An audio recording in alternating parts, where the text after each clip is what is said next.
Hey guys, tonight we dive into some of the darkest psychology facts that reveal just how twisted the human mind can really be. From manipulation tactics to terrifying mental phenomena, these are the truths most people don't want to believe. Let's get into it. Guilt tripping. Have you ever felt bad for doing something completely reasonable, like saying no, setting a boundary, or simply taking care of yourself? Have you ever walked away from a conversation feeling like a villain, even though you didn't do anything wrong? That wasn't your conscience speaking. That was someone twisting it. That was guilt tripping. It's one of the most subtle but powerful weapons in manipulation. It works by making you feel responsible for someone else's emotions, discomfort, or disappointment, even when it has nothing to do with you. The person guilt tripping you might act hurt, give you the silent treatment, or say things like, "I guess you don't care about me," or "after everything I've done for you." They frame themselves as the victim, even if you're the one being mistreated. And over time, you start bending yourself to avoid making them upset. You stop saying what you feel. You stop doing what you need. Because every time you assert yourself, they make you feel selfish. And that's the trap.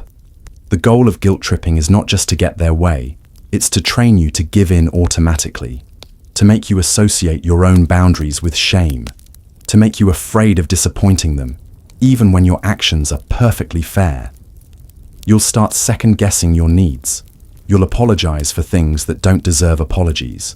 And eventually, you'll feel like the only way to keep the peace is to shrink yourself. But guilt should never be used as a leash. Love doesn't make you feel bad for existing. Real connection respects your limits. It doesn't punish you for having a voice. So the next time someone makes you feel guilty for choosing yourself, ask, are you really hurting them?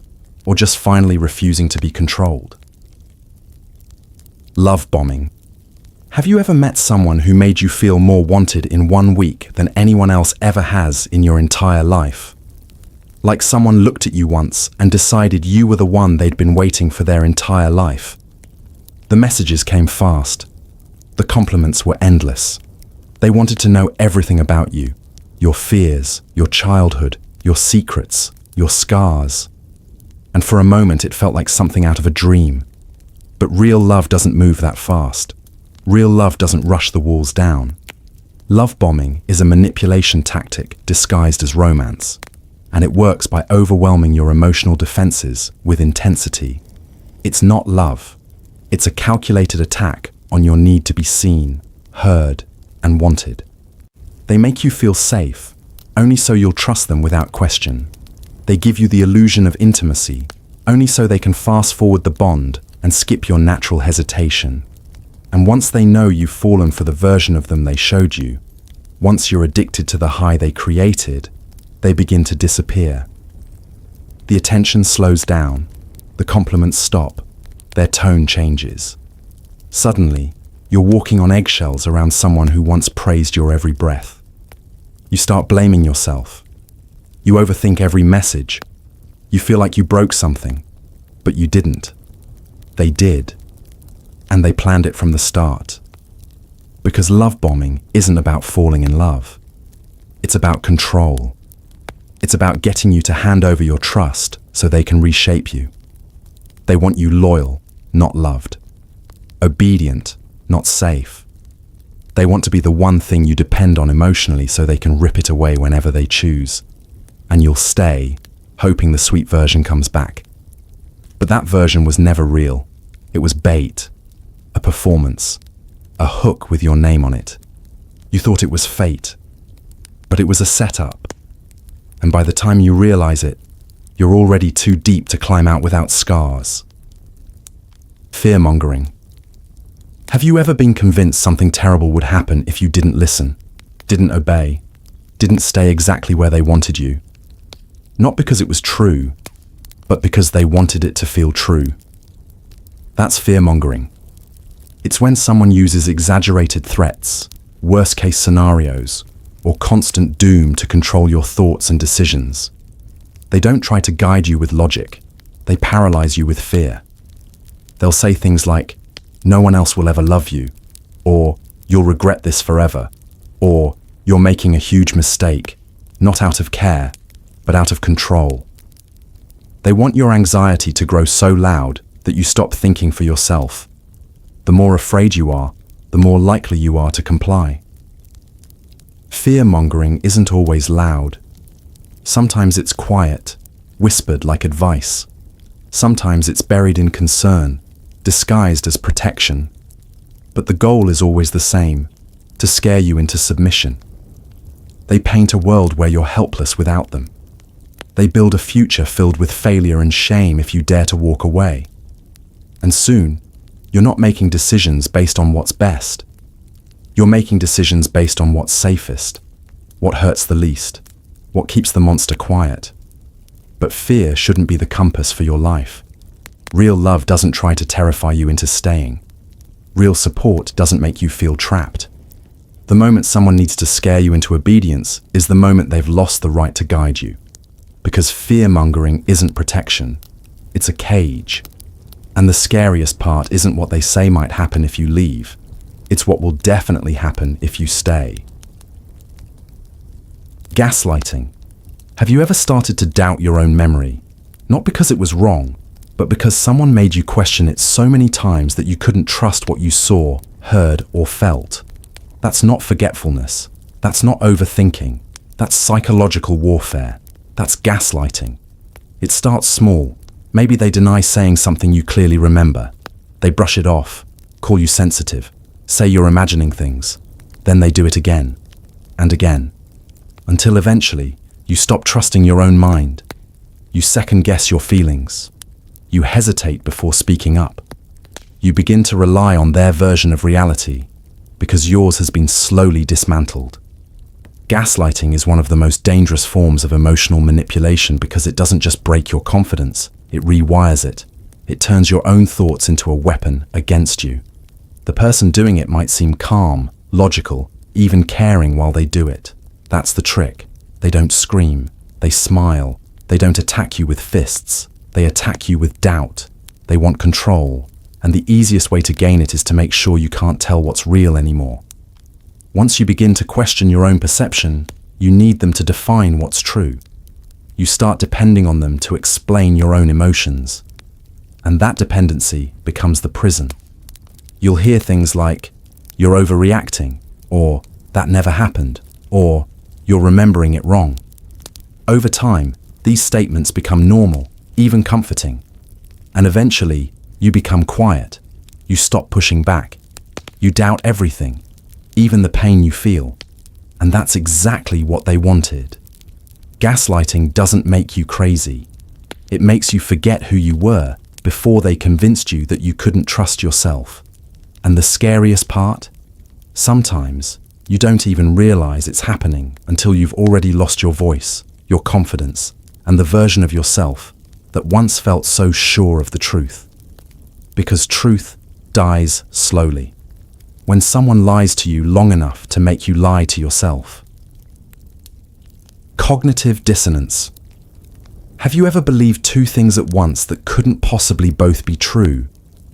Like telling yourself someone loves you while they keep hurting you, or convincing yourself everything's fine while your gut screams that it's not.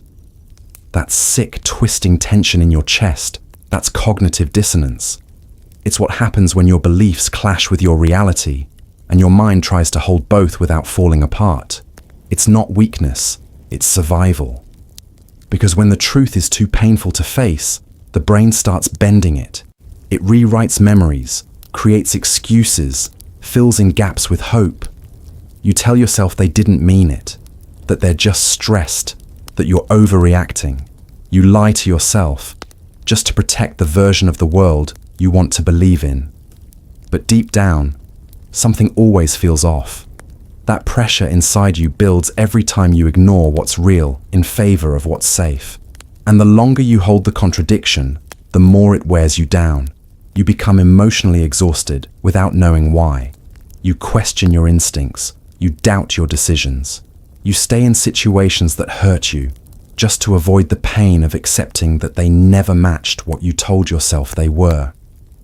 That's the power of cognitive dissonance. It doesn't just confuse you, it traps you. It makes you fear clarity, because clarity means change. It means letting go of the illusion. And that's terrifying. But holding on to two opposing truths for too long will tear you apart from the inside. Eventually, something has to give. Either your beliefs break, or you do. And the most dangerous thing about it, you'll convince yourself you're fine the entire time, because the human mind will do anything to stay in denial, especially when the truth threatens the version of love, safety, or identity you've clung to for far too long. Exploiting mirror neurons. Have you ever started to feel someone else's emotions so deeply you couldn't tell where theirs ended and yours began? Like when someone cries and your throat tightens, or when someone laughs and your smile forms without thinking. That's not magic. It's biology. Your brain is wired to mirror others. It's empathy on autopilot. But what happens when someone knows that and uses it against you? That's where dark psychology slips in. Exploiting mirror neurons is a manipulation tactic where someone deliberately projects emotions, real or fake, to trigger the same response in you. They cry not because they're broken, but because they want you to lower your defenses. They fake fear to make you feel protective. They smile to make you trust them. And they can even act hurt just to make you feel guilty, even when you've done nothing wrong. Because if they can control how you feel, they can control what you do. The scariest part? You don't even realize it's happening. Your brain is wired to connect. It wants to sync. It wants to relate. So when someone weaponizes that instinct, you feel like you're acting freely, when really, you're being steered. This tactic is often used by narcissists, manipulators, and predators who need emotional leverage. They act the way they want you to feel. They mimic vulnerability, sincerity, even love, all to hack your biology and bypass your rational mind. And once you've absorbed their emotion, you're more likely to comply, to comfort, to agree, to submit. You think you're connecting, but you're being conditioned. And if you've ever walked away from a conversation feeling confused, heavy, and unsure why you just apologized or gave in, that was your mirror neurons being turned into tools against you. Real empathy is mutual. It flows both ways. But when someone only reflects emotions to manipulate your actions, you're not in a relationship. You're in a performance, and your brain is being scripted from the inside out. Loss aversion. Why does losing something feel so much worse than gaining something ever feels good? Why can one small failure ruin your whole day, while one big win barely lasts a moment? That's not weakness. That's wiring. It's called loss aversion, and it's one of the most powerful psychological forces inside your brain. We're built to hate losing more than we enjoy winning. In fact, studies show that the pain of loss is often twice as intense as the joy of gain. And manipulators know this. They know you'll do almost anything to avoid loss. So they threaten it, directly or subtly. They imply that you'll lose their love if you speak up, that you'll lose your safety if you walk away, that you'll lose a once-in-a-lifetime chance if you don't say yes right now. It's not about truth, it's about pressure. The fear of loss makes you impulsive, emotional, easier to control. You start holding on to things you no longer want, just because you're afraid to let them go. You stay in toxic relationships. You keep fake friends. You chase hollow goals, not because they make you happy, but because the thought of losing them makes you feel like you're falling. And the more afraid you are to lose, the more others can take from you. Bit by bit, piece by piece, until all that's left is someone clinging to the memory of what once felt secure. Loss aversion isn't just emotional, it's strategic. It's used in marketing, politics, relationships, even parenting. People don't need to take anything from you. They just need to make you believe you're about to lose something important. And suddenly, you're obedient. desperate, agreeable. But here's the truth. Losing something that hurts you isn't loss. It's release, it's clarity, it's freedom. And if someone has to threaten you with loss to keep you close, they were never offering love. They were holding leverage. Brainwashing. Have you ever wondered how someone can slowly lose themselves and not even realize it? How a strong, independent person can become obedient, confused, and almost hollow, clinging to beliefs that were never their own. That's not weakness. That's not stupidity. That's brainwashing. And it doesn't happen all at once. It happens in silence, in patterns, in cycles of praise and punishment. Brainwashing is the systematic breakdown of your identity and the replacement of your thoughts with someone else's. It starts with isolation, cutting you off from voices that might challenge their influence. Then comes repetition.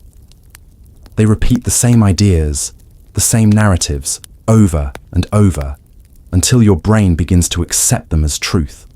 They reward agreement, they punish resistance, they wear you down emotionally until surrender feels easier than fighting. And you don't notice it because it doesn't feel like control. It feels like clarity.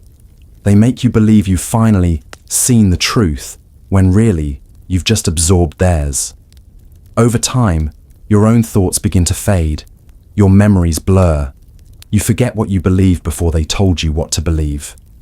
And when you do question things, when your mind starts to push back, they make you feel guilty for even thinking it. That's how deep it goes. You're no longer being controlled from the outside. You're controlling yourself from the inside, just the way they trained you to. Brainwashing isn't just found in cults or dictatorships. It happens in relationships, in families, in online communities, anywhere someone seeks to erase your reality and replace it with theirs. And the scariest part is, it works. Because when someone takes away your sense of self piece by piece, they don't need chains to keep you captive. Your mind becomes the cage, your thoughts become the warden, and you'll defend the person who did it to you, because by the time they're done, you won't remember who you were without them. Learned helplessness. Have you ever stopped fighting for something, not because you didn't care anymore, but because you were convinced it wouldn't matter? Have you ever stayed in pain because, somewhere deep down, you believed you had no power to change it? That's not laziness. That's not giving up. That's learned helplessness. It's what happens when your mind is trained to expect failure, even when escape is possible. At its core, it's a psychological response to repeated defeat, where no matter what you do, things don't improve. So eventually, you stop trying. It starts small. Maybe someone shuts you down every time you speak. Maybe you're constantly blamed, ignored, or belittled. Maybe every attempt you make to fix things ends in failure or punishment. Over time, your brain makes a terrifying calculation. Effort equals pain. Hope equals danger. So you freeze, you shrink, you endure. Even when the door is open, you don't walk through it. Because you've been conditioned to believe freedom isn't real. This mindset is common in toxic relationships, abusive households, broken systems. It turns intelligent, capable people into shadows of themselves. It steals your sense of control. It whispers that there's no point, that things will always stay this way. And the worst part? People on the outside won't see it. They'll say, "Why don't you just leave?" Or, "Why don't you stand up for yourself?" But they don't understand that your mind has been rewired. You're not trapped by walls. You're trapped by beliefs, ones you never chose. Learned helplessness convinces you that nothing you do will ever be enough, that your voice doesn't matter, that resistance is pointless. But those beliefs aren't truths, they're scars. And the moment you realize they were planted in you by someone who wanted you powerless is the moment you begin to unlearn them. Stockholm Syndrome. Why would someone grow attached to the very person who hurt them? Why would a victim defend their abuser, care for them, even love them? It sounds irrational. until you understand what fear does to the brain. Stockholm Syndrome isn't about weakness, it's about survival. It begins when a person is trapped, physically, emotionally, or psychologically, under the control of someone who holds power over them. In that terrifying space, the mind scrambles for safety, for stability, for anything that feels less dangerous.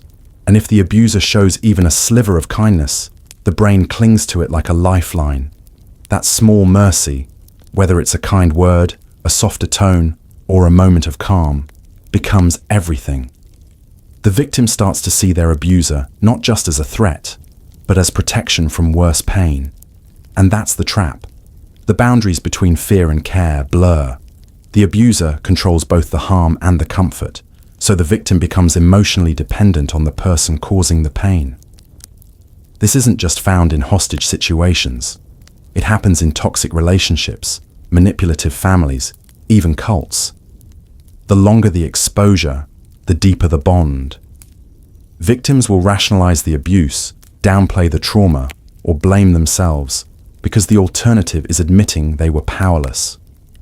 Stockholm Syndrome is a defense mechanism, a way for the mind to create meaning and emotional connection in a situation that should be unbearable. But what looks like loyalty is actually trauma. What looks like love is psychological captivity. And the most chilling part is, the victim often doesn't even know it's happening. They'll defend their abuser to others. They'll feel guilt at the thought of leaving. They may even believe they're choosing to stay. But in reality, they're surviving the only way they know how, by loving the person who taught them that pain is normal and that anything less than violence counts as affection. The power of playing dumb. Have you ever underestimated someone because they acted clueless, only to realize too late that they were 10 steps ahead the entire time? That's not luck. That's strategy. Playing dumb is one of the most underrated weapons in dark psychology. It's when someone pretends to be naive, confused, or incapable, not because they are, but because it gives them an advantage. When people think you're harmless, they lower their guard. They speak more freely. They reveal their intentions. They underestimate you. And that's exactly the point. By appearing passive, the manipulator avoids responsibility, dodges blame, and watches others make mistakes while they quietly collect information. It creates a power dynamic where everyone assumes they're in control, except they're not. The one who plays dumb is often the one orchestrating the entire situation behind the scenes. They might act like they don't understand how something happened. They might say, "I didn't know," or "that wasn't my intention," or "I'm just bad at this," even if they planned it all along.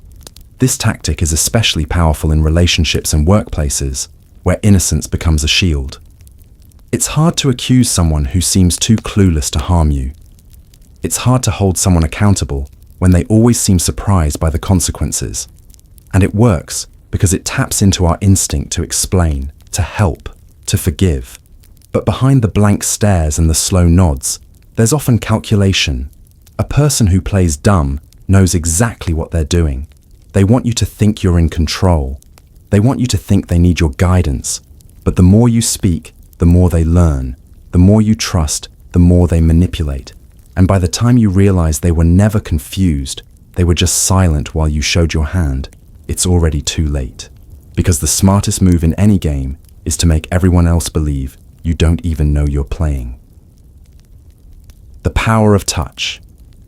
Have you ever noticed how a single touch, a hand on your shoulder, a brush of the arm, a lingering handshake, can change how you feel about someone? How it can build trust, soften anger, or make a lie feel a little more true? That's not coincidence. That's the power of touch. And in the hands of a manipulator, it's one of the most subtle and dangerous tools of control. Physical contact bypasses words. It speaks directly to the nervous system. When used gently, it can create a sense of connection, safety, even intimacy. A manipulator knows this. That's why they'll touch your arm when you start to pull away. That's why they'll hug you after an argument, not to comfort you, but to reset the tension, without resolving anything. Touch becomes a weapon, disguised as warmth. It can be used to calm you, distract you, guilt you, or bring your guard back down after emotional damage. When you're touched by someone you trust, oxytocin, the bonding chemical, releases in your brain. It makes you feel closer, more forgiving, more loyal. But in dark psychology, that effect is exploited. You're trained to associate touch with reassurance, even if it comes from the person causing the pain. Over time, that physical closeness becomes a trap. You crave it. You lean on it. You start to feel safe in the arms of someone who's breaking you. And that's the danger. The touch feels like love.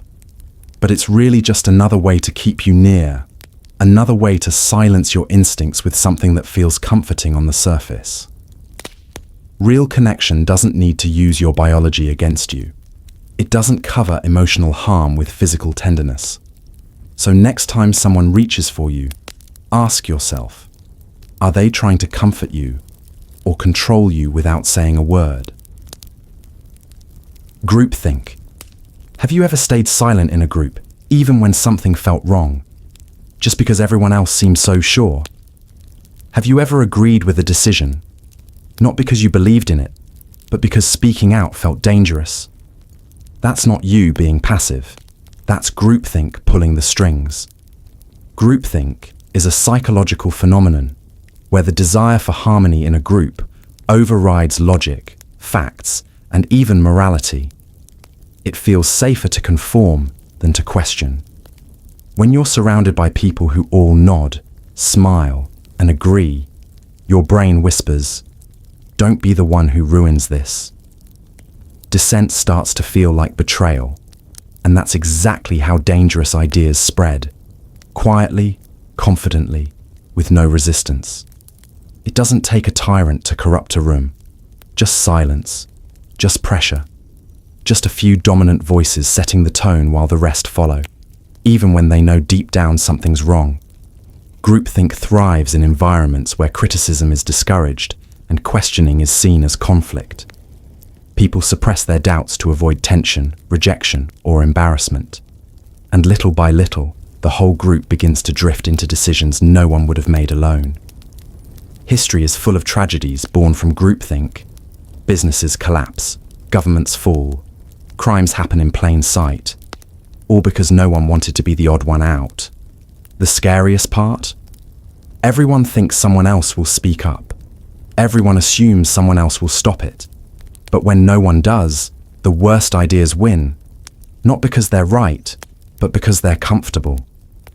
Groupthink doesn't just kill creativity, it kills truth, it kills responsibility.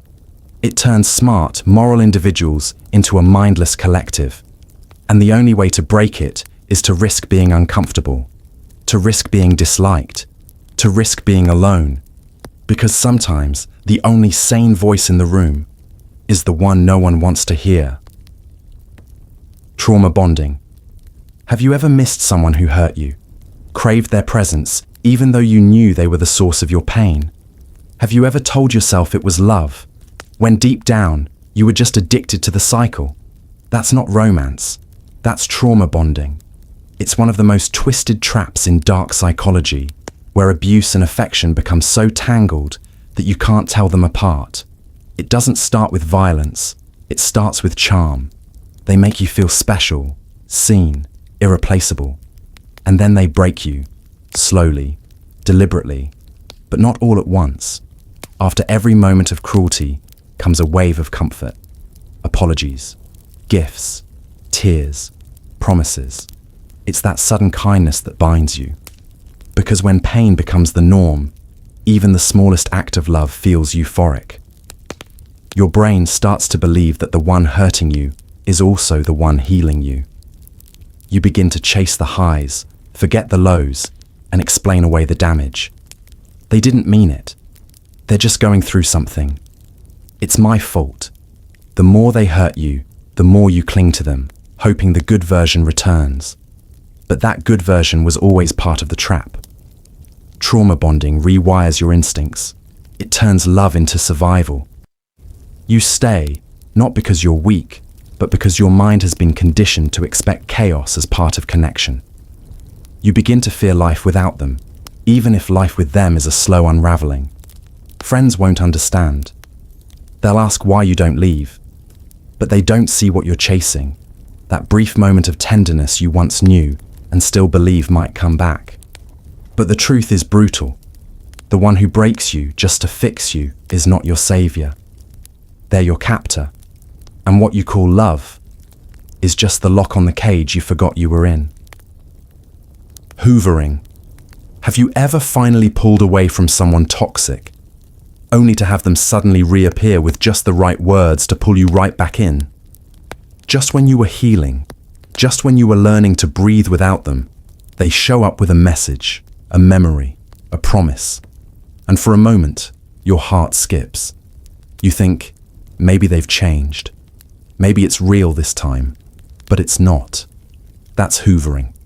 It's a manipulation tactic named after the vacuum cleaner, because that's exactly what they're trying to do.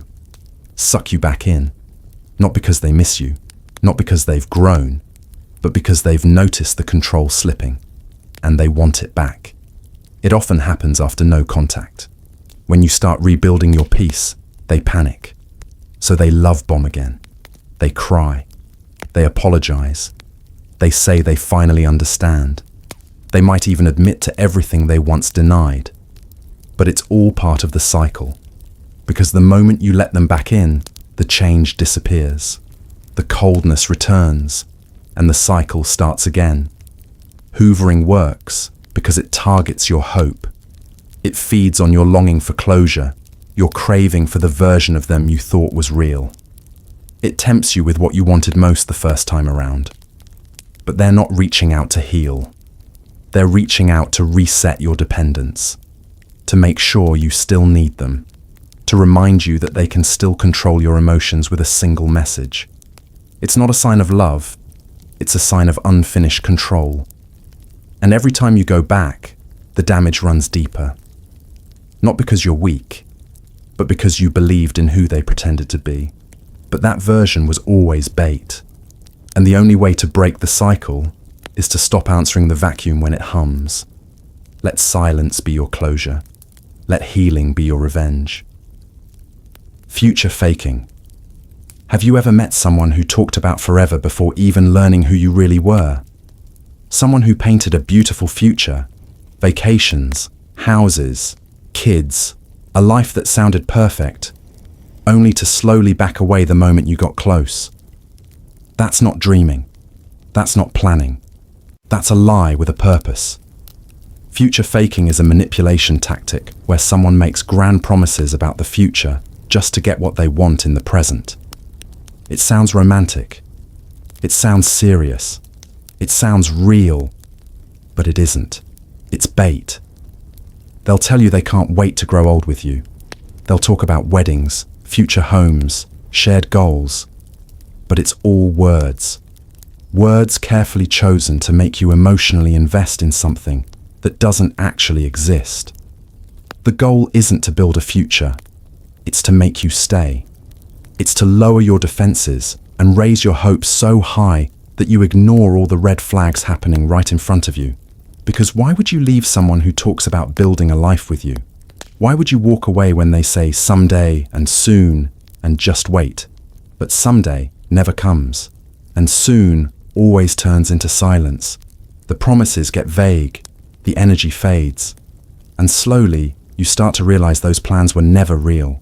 They were tools to make you give more, love harder, wait longer.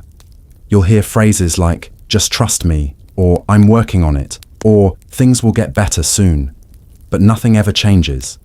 They were never planning a future. They were distracting you from the present. Because as long as they keep you looking forward, you won't notice what's missing right now. Love isn't about painting fantasies. It's about showing up today, not just someday. And the person who constantly sells you a perfect future, but never moves an inch toward it, isn't building anything with you. They're just building excuses. And by the time you realize it, you're already deep into a story that was never meant to be written. Negging. Have you ever received a compliment that made you feel worse, not better? Like someone said something nice, but somehow you walked away feeling smaller, uglier, less sure of yourself. That wasn't kindness. That was strategy. That was negging. It's a manipulation tactic wrapped in charm, where praise is poisoned and insults wear a smile. Negging is when someone gives you a backhanded compliment with the intention of lowering your self-esteem, just enough to make you seek their approval. It's subtle, calculated, designed to confuse you. They'll say things like, "You're actually pretty smart for someone who plays dumb," or "You'd be hot if you just tried a little harder." It sounds like attention. It sounds like interest. But it's really about control. The goal is to make you feel just insecure enough that their validation becomes a prize you start chasing. You'll catch yourself thinking, "Was that a joke? Am I overreacting?" And while you're busy questioning yourself, they're positioning themselves as the one you now need to impress. Negging is especially common in dating and power dynamics. It's used by people who want to feel superior without ever appearing openly cruel.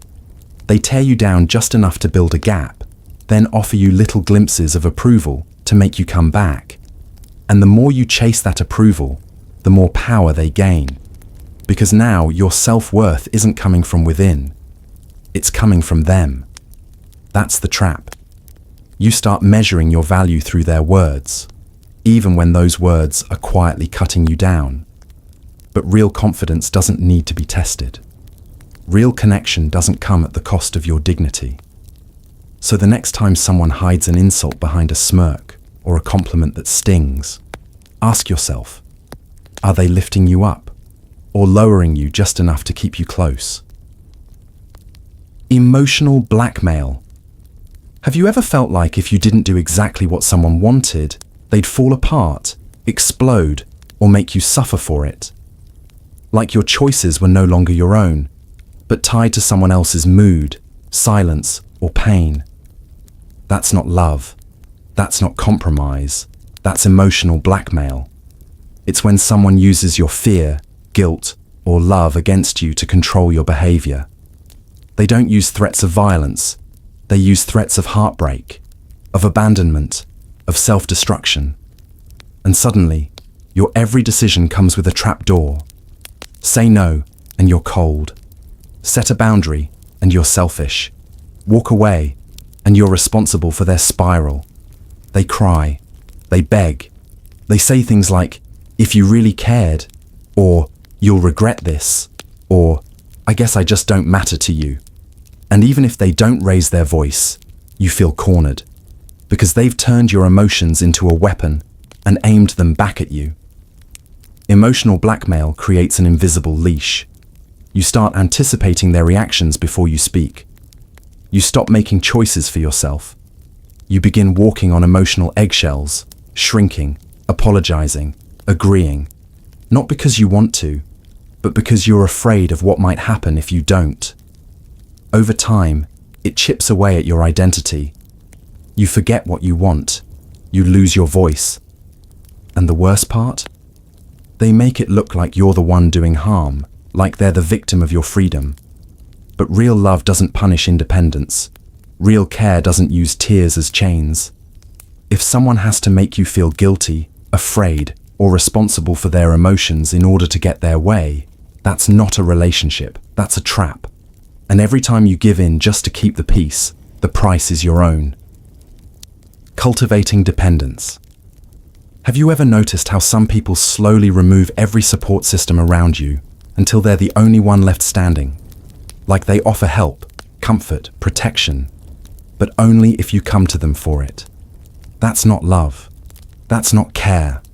That's the beginning of dependence, carefully cultivated. It starts with small favors. They help you when no one else does. They make you feel special, understood, even rescued. And slowly, you begin to rely on them. Not just for support, but for direction, for validation, for permission to feel okay. At first, it feels good, like someone finally has your back.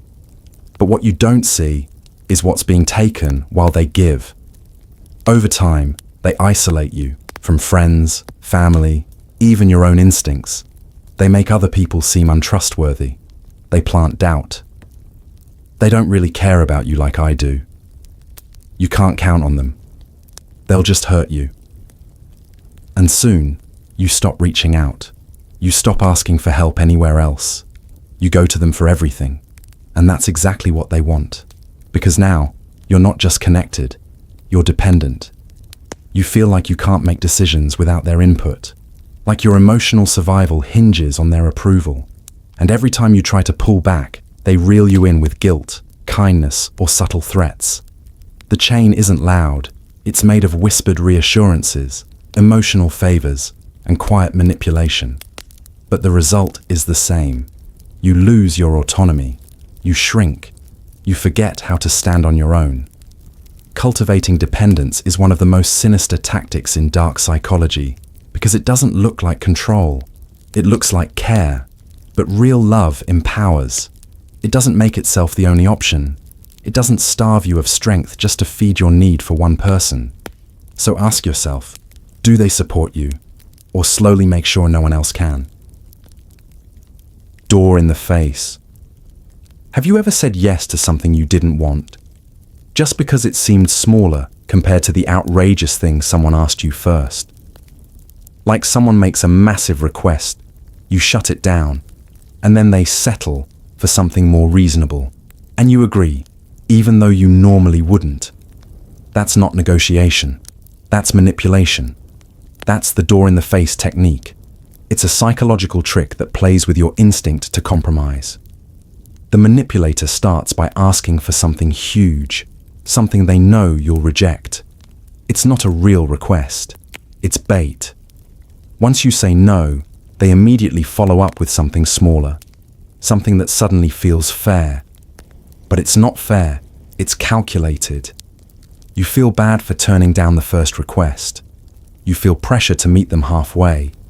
And without realizing it, you agree to something you never intended to accept. The tactic works because it flips guilt into obedience. It makes the manipulator look reasonable, generous even. You think, well, at least they're compromising. But in truth, their real goal was the second ask all along. They just needed to make it look like a favor. This technique is used everywhere, from sales and marketing to relationships and emotional manipulation. Someone might say, "Can you lend me $500? You refuse. They quickly say, "Okay, what about $50 then?" And now $50 sounds harmless because your brain is comparing it to what came before. The trick is in contrast, not content. The manipulator sets the bar so high that anything below it feels like a relief. But that's the illusion. You're not deciding freely. You're being guided, pressured, cornered without realizing it. Real compromise doesn't rely on guilt. It doesn't need tricks. So next time someone starts big, then scales down, pause. Ask yourself, did I really agree to this? Or was I just made to feel like I should? Bystander Effect. Have you ever seen something wrong happening right in front of people, and no one did anything? Maybe someone was crying in public. Maybe someone was being hurt, mistreated, or clearly in danger. And yet the crowd stood still, watching, frozen. You think, how could no one help? But the truth is, this happens more often than we'd like to admit. It's called the Bystander Effect, and it reveals something deeply unsettling about human behavior. The more people who witness a crisis, the less likely any one person is to step in. Why? Because responsibility becomes diluted. Everyone assumes someone else will do something. Someone stronger, someone braver, someone else. And as that silent calculation spreads, everyone waits, hesitates, walks past. It's not because people don't care, it's because they fear standing out, being wrong, or making things worse. The presence of others creates an illusion of safety, a shared belief that things are under control, even when they're not. And so, nothing happens. Time passes, pain continues, and the victim stands alone in a crowd. The bystander effect isn't limited to emergencies. It happens in schools, when bullying goes unchecked, in workplaces, when abuse is ignored, online, when cruelty spreads in the comments while everyone scrolls past. Silence becomes complicity. And the scariest part, we're all vulnerable to it. We tell ourselves we'd act, that we're different. But when the moment comes, doubt creeps in. Eyes shift, feet stay planted, and the opportunity to help slips by. The only way to break the effect is to become aware of it, to stop waiting for permission, to understand that doing nothing is a choice, and often the most damaging one. Because sometimes the difference between a tragedy and a turning point is just one person deciding to step forward when everyone else stays still. Foot in the door. Have you ever agreed to a small request, something harmless, something easy, and then found yourself slowly pulled into something much bigger than you ever planned? Something you would have never said yes to if they'd asked you outright. That's not coincidence. That's the foot in the door technique. It's a psychological manipulation tactic where someone starts with a small, innocent favor just to get you to lower your guard. Once you say yes, they make a slightly bigger request, then another and another. And before you realize it, you've said yes to something massive, uncomfortable, or completely out of character, because each step felt just a little more reasonable than the last. Your brain doesn't like inconsistency. Once you commit to something small, it tries to stay consistent with that decision, even if the situation slowly shifts into something dangerous, exhausting, or unfair. You think, well, I already said yes once. I don't want to back out now. That guilt, that sense of obligation, becomes the chain. This tactic is everywhere. In toxic relationships, it starts with, "Can you do me a tiny favor?" In business, it begins with a free sample or a quick question. And in dark manipulation, it's the first hook, getting you comfortable enough to stop questioning. The danger isn't in the first request. It's in the slow build, the slow erosion of boundaries. And by the time you feel like something's off, you're already emotionally invested. You've already given so much, said yes so many times, and now saying no feels like betrayal of them, or even of yourself. But real consent isn't built on pressure. It doesn't sneak up on you in stages. So next time someone starts small, pay attention to where it's heading. Because a tiny favor isn't always about help. Sometimes it's just the first step toward ownership. Triangulation. Have you ever felt like someone was pulling the strings behind your relationships? Whispering in ears, twisting stories, turning people against each other while pretending to stay neutral. That's not miscommunication. That's triangulation. It's a toxic manipulation tactic where one person uses a third party to control, confuse, or divide the people around them. Instead of confronting problems directly, they bring in someone else, a friend, a family member, even a stranger, to influence you indirectly. They might say, "Even they think you're overreacting," or "I was talking to someone else and they agree with me." And suddenly, you're not just facing their opinion, you're facing the invisible weight of others. The goal isn't resolution, it's domination. Triangulation is meant to isolate you, make you question your perspective, and make the manipulator look like the calm, rational one. They position themselves in the center of every conflict, feeding different versions of the truth to each person involved. They might tell you one thing, then tell someone else the opposite. And when the tension builds between you and the third party, they stand back, innocent, untouched, watching the chaos they created. It turns relationships into battlegrounds. It creates rivalries, jealousy, paranoia. You begin to wonder who you can trust, who's really on your side, and whether you're losing your mind. But the real enemy isn't the person you're fighting. It's the one who lit the match and stepped away. Triangulation is especially common with narcissists and toxic authority figures.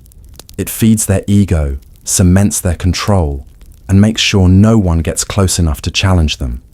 Because if everyone's divided, no one notices the puppet master behind it all. The only way to break the triangle is to stop letting them sit in the center. Speak directly, ask questions, refuse to play the game, because someone who always needs a middleman is usually hiding something in the silence between the lines. Double bind. Have you ever been trapped in a situation where no matter what you chose, you were wrong? Where every option led to guilt, conflict, or failure, and staying silent felt just as dangerous as speaking up? That's not bad luck. That's a double bind. It's a psychological trap where all possible choices lead to punishment, contradiction, or shame. You're given two conflicting messages, but only one can be followed. And whichever path you take, you'll be blamed. You're told to be honest, but punished when you say the truth. You're told to open up, but mocked when you do. You're asked to stay, but resented for not leaving. It's a setup that keeps you frozen, confused, and constantly apologizing for a crime you didn't commit. Over time, you begin to lose trust in your own judgment. You second-guess your every move. You start asking yourself, what do they want from me? But no answer ever seems good enough. That's exactly how the double bind works. It's not about making you choose. It's about making you lose, no matter what. This tactic is often used by manipulators, toxic partners, or abusive authority figures who want to maintain control without ever appearing directly cruel. They present themselves as reasonable while backing you into a psychological corner. And when you react, when you break down, lash out, or give up, they call you unstable, you difficult, you the problem. But you were never the problem. You were just trapped in a system built to make you fail. The damage of a double bind runs deep. It erodes confidence. It creates anxiety. It makes you afraid of your own voice. But recognizing it is the first escape. Because once you see the trap for what it is, you stop trying to win a game that was never fair and start reclaiming your power by refusing to play. Memory manipulation. Have you ever started doubting something you remember vividly because someone insisted it happened differently? Or worse, that it never happened at all? You can see it in your mind. You can feel the moment. But they're calm, certain, and so convincing that eventually you begin to question yourself. That's memory manipulation. One of the most dangerous tools in dark psychology. It's when someone intentionally distorts, denies, or rewrites events in your mind until you lose trust in your own memory. Sometimes it's blatant. That never happened, or you're imagining things. Other times, it's subtle. I think you're confused, or you must be mixing it up again. The goal isn't to win an argument. It's to plant doubt. Because if they can make you question what's real, they can control what you believe. Your memory becomes flexible clay in their hands. They start rewriting your past, not to help you heal, but to erase their guilt, shift the blame, or reshape your identity. You begin to feel crazy, unsure, dependent. You start asking them what happened instead of trusting yourself. And each time they correct you, your confidence sinks deeper into silence. This tactic is often used by narcissists, abusers, or manipulators who want control without ever appearing openly abusive. They don't need to hit or scream. They just need you to forget. Forget what they said. Forget what they did. Forget who you were before they started editing your truth. The scariest part. The human memory is fragile. It wants to believe the people we love. It wants to find peace. And sometimes, that means accepting the rewritten version, even if it leaves you hollow. But real love doesn't rewrite your reality. It doesn't twist your past into something more convenient. If someone needs to erase your memories just to be forgiven, then what they want isn't love. It's control of your mind, your story, and eventually, your sense of self. Public shaming. Have you ever felt your entire identity shrink into a single mistake, one moment, one flaw, one accusation, put on display for everyone to see? Where judgment wasn't whispered in private, but shouted in public. That's not accountability. That's public shaming. And it's one of the most brutal psychological weapons used to control, silence, and destroy. It's when someone doesn't just punish you, they make sure everyone watches. They don't want change. They want humiliation. They want power through exposure. In toxic relationships, it can start with a joke at your expense in front of others, a secret shared without your permission, or a personal failure used to strip you of dignity. It escalates fast. Suddenly, your name becomes a warning. Your pain becomes entertainment. Your fear becomes a lesson for others. Don't step out of line, or you'll be next. Public shaming plays on our deepest social fear, being cast out. The fear of being isolated, ridiculed, made small in the eyes of others. It creates silence through terror. It keeps people compliant, desperate to avoid becoming the next target. In the digital age, it's even worse. One comment, one clip, one rumor can become your new identity. People you've never met will judge you without context. Strangers will pile on, not to help, but to feel morally superior. And the person who started it, they'll say, "You brought this on yourself." But here's the truth. Real accountability happens in private, with care, honesty, and the chance to grow. Public shaming isn't about justice. It's about dominance, about control through collective cruelty. And if someone needs an audience to punish you, it was never about what you did. It was always about how powerful they feel, making you collapse in front of others. The goal isn't your growth, it's your erasure. Playing on insecurities. Have you ever opened up to someone about your deepest fear, only to feel it used against you later in ways you never expected? Maybe you told them you hate being ignored, and suddenly they go silent during every fight. Maybe you confessed your self-doubt, and they subtly start confirming it. That's not care. That's not emotional closeness. That's manipulation through weakness. It's when someone takes the rawest, most fragile parts of you, the parts you trusted them with, and twists them into tools for control. Playing on insecurities is a dark psychological tactic that doesn't need to shout, accuse, or threaten. It whispers, it nudges, it confirms the fears you already carry until you start believing them as truth. They don't insult you outright. They just let your insecurity echo. You always overthink things. No one else would put up with you. You're too sensitive.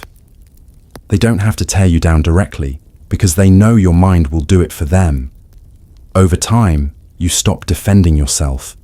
You stop asking for better. You start shrinking, apologizing, second-guessing every move you make around them. And they get to play both roles. The one who wounds and the one who understands. The one who triggers your pain and then offers comfort, just enough to keep you close. The most dangerous manipulators won't invent new insecurities. They'll simply feed the ones you already carry. They'll study your silence, your hesitations, the cracks in your confidence, and they'll push right there where it hurts most. Not to break you quickly, but to soften your will, one doubt at a time. Real love holds your insecurities gently. It protects them.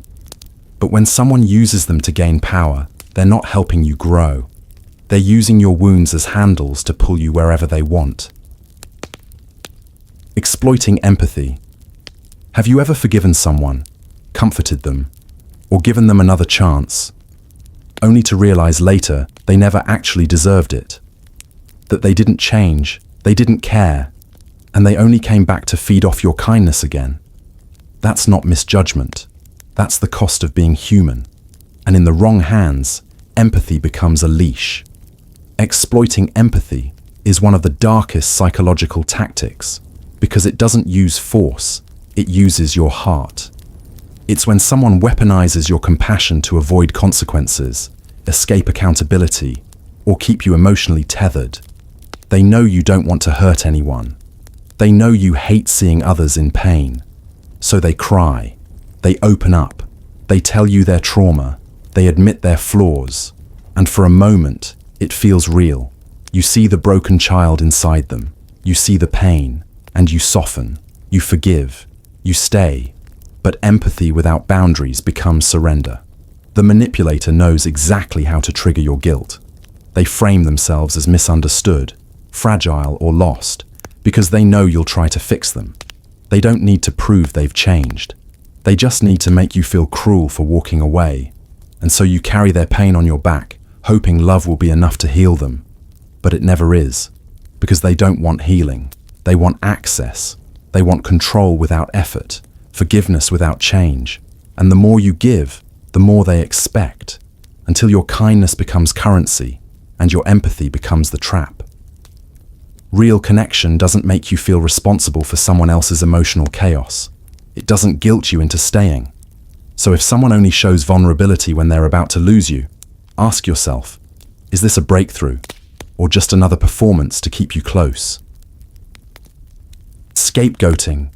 Have you ever been blamed for things you didn't do over and over until you started to wonder if maybe, somehow, it really was your fault? That's not accountability. That's scapegoating. And it's one of the most corrosive manipulation tactics in psychology. It happens when one person or an entire group projects their guilt, fear, or dysfunction onto a single target. You become the emotional dumping ground, the problem, the flaw in the system, even if you're the one trying hardest to keep things together. It often starts in families. One child is blamed for everything that goes wrong, every argument, every failure, every outburst. In reality, they're just the easiest one to blame, the quiet one, the different one, the one who won't fight back hard enough. But it doesn't stop there.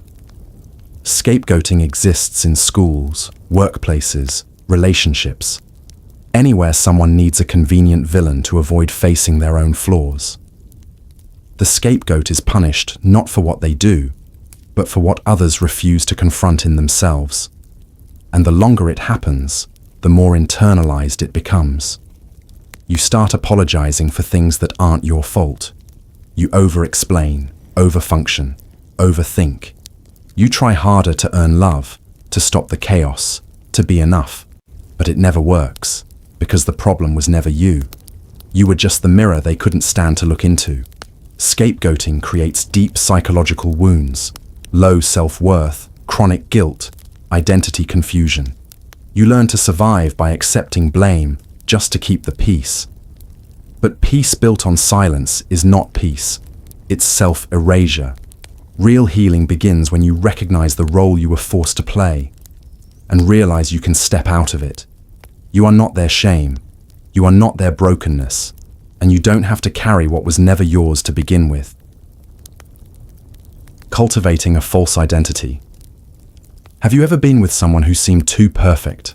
Like they always knew exactly what to say, what you needed, who to become in every situation.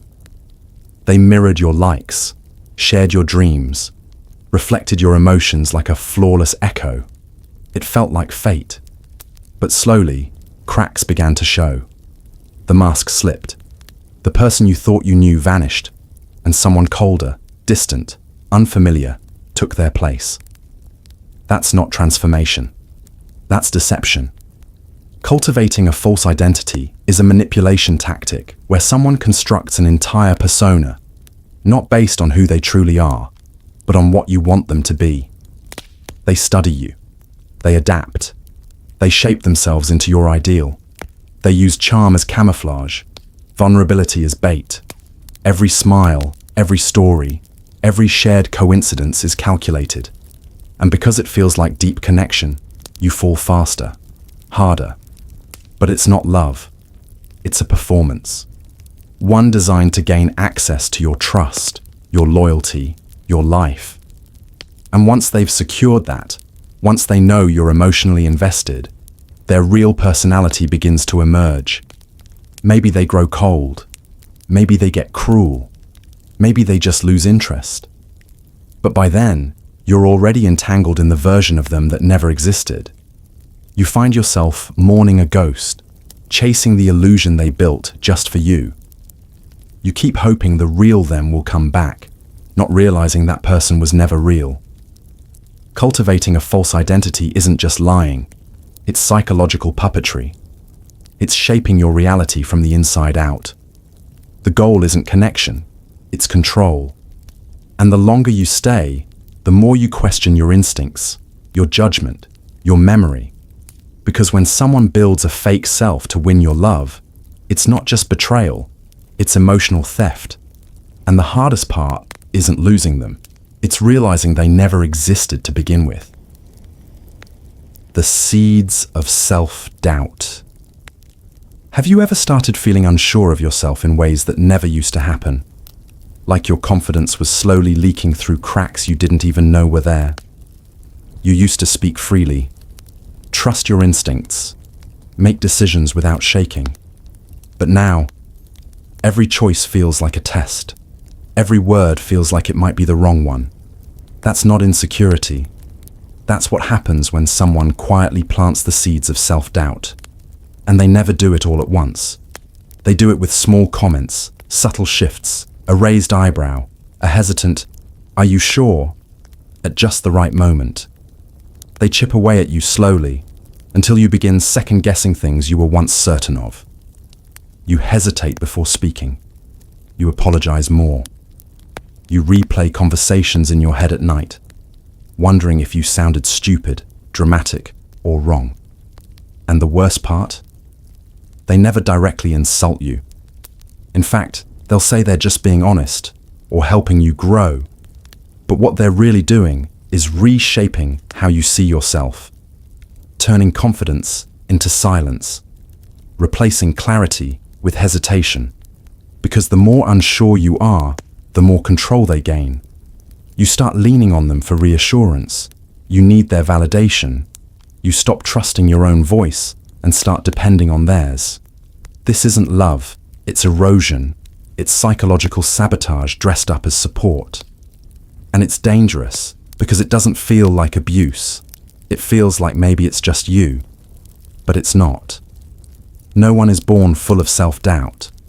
It has to be planted, watered, repeated, until you stop noticing how heavy you've become under the weight of someone else's quiet criticisms. Real connection doesn't leave you guessing your worth. It doesn't require shrinking. So if someone is always making you feel just a little less certain, just a little less whole, ask yourself, are they building you up or slowly tearing you down one invisible thread at a time? Anchoring effect. Have you ever been given a number, an idea, or a first impression, and no matter how much new information you got after, that first thing still shaped how you saw everything else? That's not logic. That's the anchoring effect. It's a mental shortcut your brain takes without asking permission. The first detail you hear, whether it's a price, a judgment, a rumor, or a label, becomes your reference point for everything that comes after. And manipulators know this. They anchor you early, and they anchor you hard. They might say, most people would pay $500 for this, so when they offer it to you for $100, it feels like a deal, even if the real value is $20. Or they might introduce someone by saying, he's a bit difficult, and now everything that person does will seem tinted by that label, whether it's true or not. Anchoring locks your judgment to something arbitrary and makes it feel reasonable. And in dark psychology, it's used to distort decisions, shape relationships, and guide behavior without force. In abusive relationships, it can sound like, you're lucky I'm not like other people, or I could have done worse. That becomes your anchor, so when they mistreat you, you minimize it, because you've been trained to compare it to something even worse. You don't ask if it's good. You only ask if it's better than the anchor. That's how they win. Not by giving you freedom, but by controlling the ruler you measure everything with. The anchor becomes your new normal, and you stop questioning what you actually deserve. But real clarity comes when you reset the scale, when you realize that just because something came first doesn't mean it's true, and just because something feels familiar doesn't mean it's right. Anchoring isn't truth. It's a trick. And once you spot it, you start making decisions that are truly your own. The Baader-Meinhof Phenomenon. Have you ever learned something new? A word, a symbol, a name, and suddenly it starts showing up everywhere. You see it in ads, on social media, in random conversations, like the universe is obsessed with it now. It's not fate. It's not coincidence. It's your brain rewiring itself. That's the Baader-Meinhof phenomenon, also known as frequency illusion. It happens when your awareness shifts and your brain begins scanning for whatever it's recently tagged as important.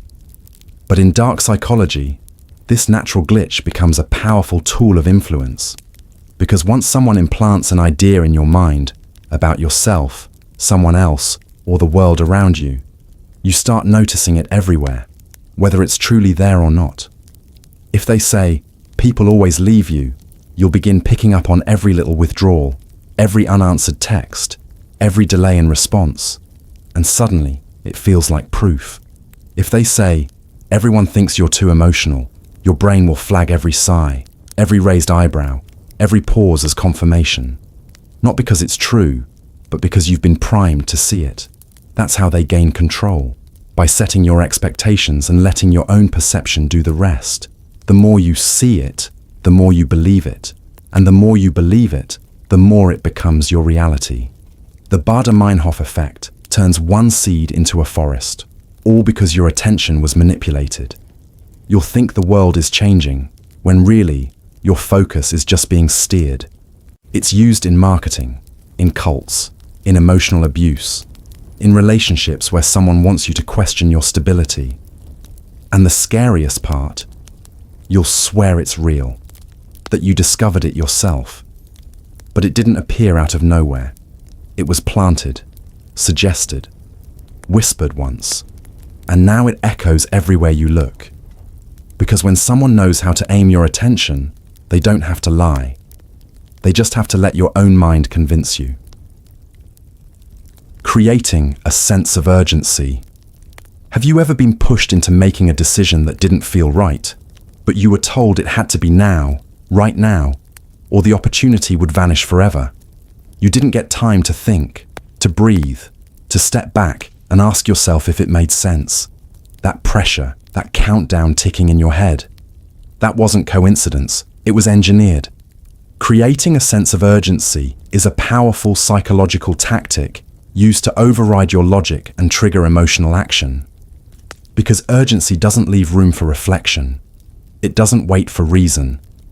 It forces you into movement, fast, panicked, blind. Manipulators use it to keep you off balance. They'll say, "This is your only chance," or "I won't offer this again," or "Decide now," or "Lose me." It sounds like importance, like intensity, but what it really does is bypass your defenses. Your survival brain kicks in. You react instead of think. And by the time the urgency fades, it's too late. You've already agreed, already signed, already stayed.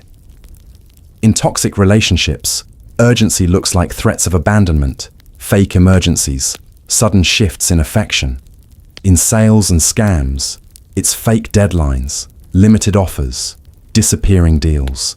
In cults and controlling groups, it's join now or miss salvation. Whatever the context, the method is the same.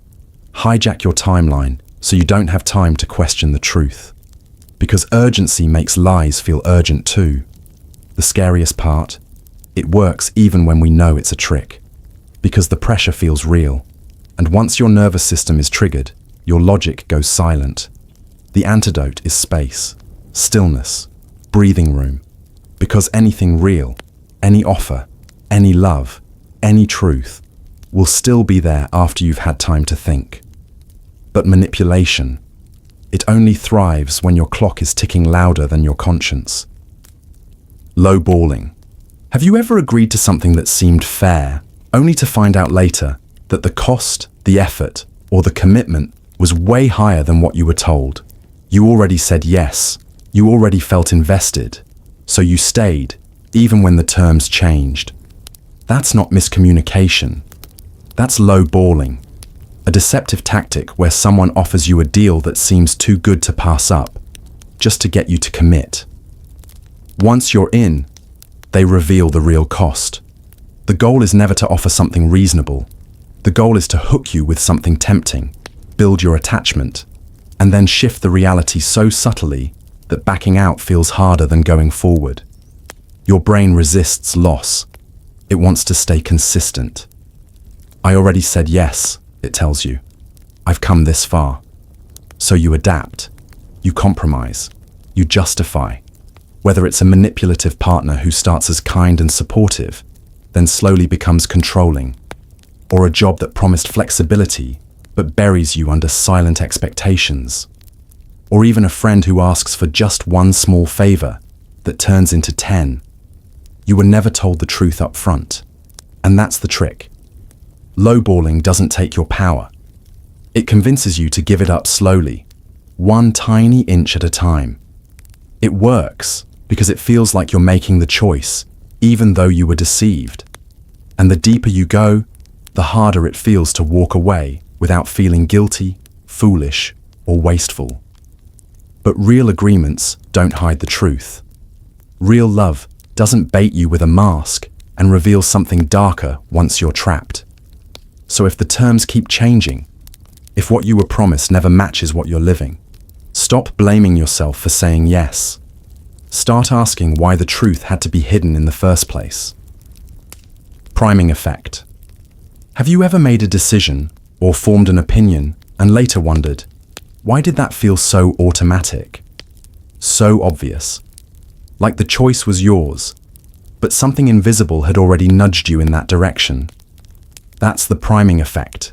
It's a psychological phenomenon where subtle cues, words, images, emotions, or even smells unconsciously influence how you think, feel, and behave. And the scariest part, you don't notice it's happening. Your brain is constantly scanning the environment, building expectations, making associations. If someone says the word cold, you're more likely to describe people as distant. If you hear success, your mind becomes more open to ambition, confidence, risk. Priming doesn't force you. It guides you gently, like a whisper in the back of your mind. And dark psychology thrives in that whisper. Manipulators use priming to shift your emotional state before making demands. They might bring up fear, isolation, or failure just before asking for loyalty. Or they'll remind you of connection, belonging, and warmth right before asking for a favor. Salespeople do it. Cult leaders do it. Abusive partners do it. They don't need to change your mind directly. They just need to tilt it. Set the tone. Paint the background of your thoughts so that when the choice appears, you're already leaning. It can even work through music, lighting, color, or repetition. You walk into a room, hear a sad song, see a familiar phrase, and suddenly your decisions shift ever so slightly. And yet you'll swear it was your free will. That's what makes priming so powerful. It's invisible, unspoken, and yet it rewires perception. Real connection doesn't rely on invisible nudges or silent tricks. It gives you space to think clearly, freely. So if someone always sets the mood before asking something from you, if you always feel led without knowing why, pause. Because what feels like intuition might just be programming. Neuro-Linguistic Programming. Have you ever spoken to someone who seemed to bend your thoughts without ever raising their voice? Like they knew exactly what words to use, what tone to speak in, how to lead your emotions before you even realized what was happening. That's not persuasion, that's design. Neuro-Linguistic Programming, NLP, is a psychological framework used to influence thoughts, behaviors, and emotions through language, tone, and subtle cues. Originally developed for self-improvement and therapy, NLP has a darker side when used by manipulators. It works by mapping how people think, how they associate certain words, gestures, images, and feelings, and then using those associations to steer them. The manipulator listens closely. How you describe your goals, your pain, your fears. Then they mirror that language, embed commands in casual conversation, and subtly reframe your perception. You already know this is the right choice. Imagine how much better things will feel when you stay. You deserve this connection. These aren't just phrases. They're structured suggestions meant to bypass your critical mind and slip into your subconscious.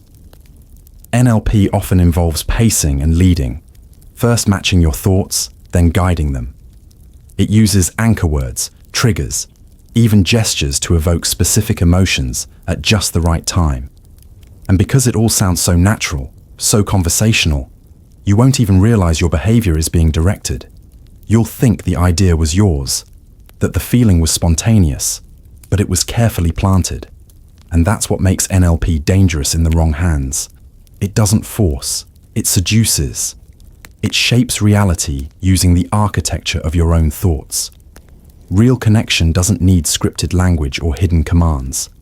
So if someone always knows exactly what to say, how to say it, and when to say it, if you leave conversations feeling swayed but not sure why, step back.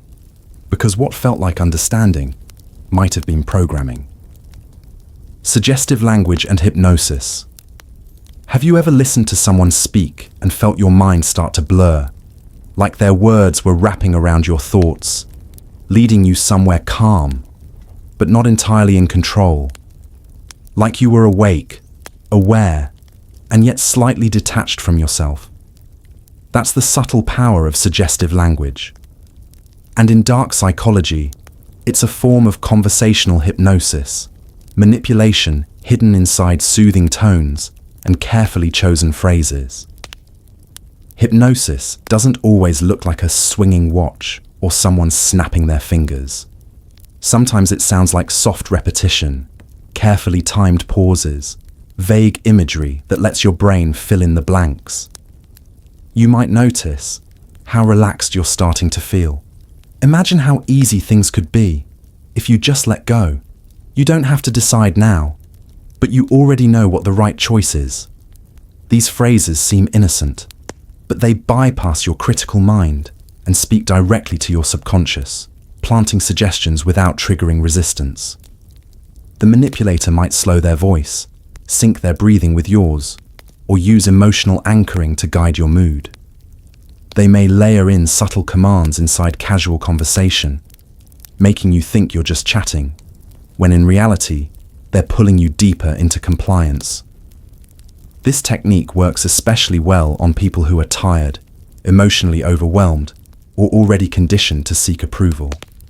It's not magic, it's neuroscience. Your brain craves patterns, comfort, and meaning. And when someone speaks in just the right rhythm, using the right tone, with carefully chosen metaphors and embedded instructions, your guard drops. Not because you want it to, but because it feels safe, familiar, easy.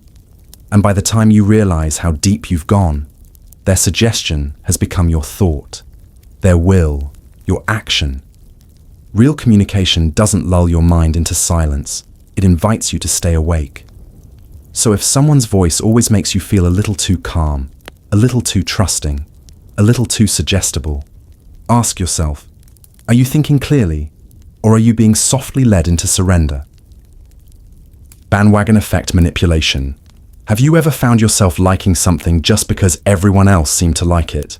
Or agreeing with an idea, not because it felt right, but because it felt popular? That's not coincidence. That's the bandwagon effect. And in dark psychology, it's used to control how you think, what you buy, and even who you trust. The bandwagon effect is your brain's tendency to adopt beliefs or behaviors simply because you perceive them as widespread. The more people you think support something, the more likely you are to accept it without question. It's rooted in a deep human instinct. We want to belong, to be part of the group, to avoid isolation. And manipulators exploit that instinct to control your decisions. They flood your feed with fake testimonials. They buy followers, likes, or views to create the illusion of approval. They say things like, "Everybody's doing it," or "Everyone agrees," or "You're the only one who doesn't see it." And it works, because when it feels like the entire crowd is moving one way, standing still feels dangerous. Disagreeing feels foolish. So you follow. Not because it's true, but because it's safe. In toxic relationships, the bandwagon effect can be used to isolate you. Everyone else thinks you're the problem. Even your friends are tired of you. Suddenly, it feels like the world is on their side, even if it isn't. Your self-trust begins to dissolve. You wonder if maybe they're right. You conform. You silence yourself. That's how mass manipulation spreads, not through truth, but through perceived consensus. The idea becomes louder than the facts, and soon, resistance fades into silence. But real truth doesn't need a crowd to validate it. So the next time everyone seems to agree, pause. Ask yourself not how many believe it, but why you're being told they do. Creating a sense of scarcity. Have you ever felt pressured to act fast because something seemed rare, limited, or about to disappear forever? Like if you didn't say yes now, you'd lose something precious. Someone's love, a once-in-a-lifetime offer, an opportunity you'd regret forever. That wasn't urgency. That was scarcity. And in the hands of a manipulator, it becomes one of the most powerful psychological traps. Scarcity triggers fear. The fear of missing out, the fear of regret, the fear of never having that chance again. Your brain shifts into survival mode. Logic fades, emotion spikes, and suddenly you're agreeing to things you wouldn't normally accept. Scarcity isn't always about physical things. It can be emotional too. I'll never love anyone like this again. No one else will put up with you. You'll never find a better deal, a better person, a better chance. These phrases aren't truth. They're pressure dressed as persuasion. The manipulator wants you to panic, to act before you think, to see them or what they're offering as the only source of happiness, love, success, or relief. And it works, because when something feels scarce, we assign it more value, even if it's harmful, even if it's empty. You begin to cling to things you should have walked away from. You overlook red flags because the fear of losing is louder than the need for clarity. Scarcity convinces you that settling is safer than searching, that surviving with less is better than risking having nothing. But here's the truth. Real love, real opportunities, real peace don't threaten to vanish the moment you take a breath. If someone has to scare you into choosing them, they know they're not what's best for you. Scarcity isn't proof of value. It's often just the illusion used to keep you desperate. Micromanipulation. Have you ever felt like something was off in a relationship, but you couldn't quite explain it? Nothing obvious, nothing explosive, just small shifts, subtle comments, tiny patterns that slowly made you question yourself. That's not your imagination. That's micromanipulation. It's the art of control through subtlety, minute, calculated behaviors designed to wear you down over time without you ever noticing the strings being pulled. Unlike overt abuse, micromanipulation hides behind politeness, jokes, concern, and even affection. It's when they interrupt you just enough that you stop talking. When they praise you in public, but criticize you in private. When they forget the things that matter to you, but never the things that matter to them. These aren't accidents.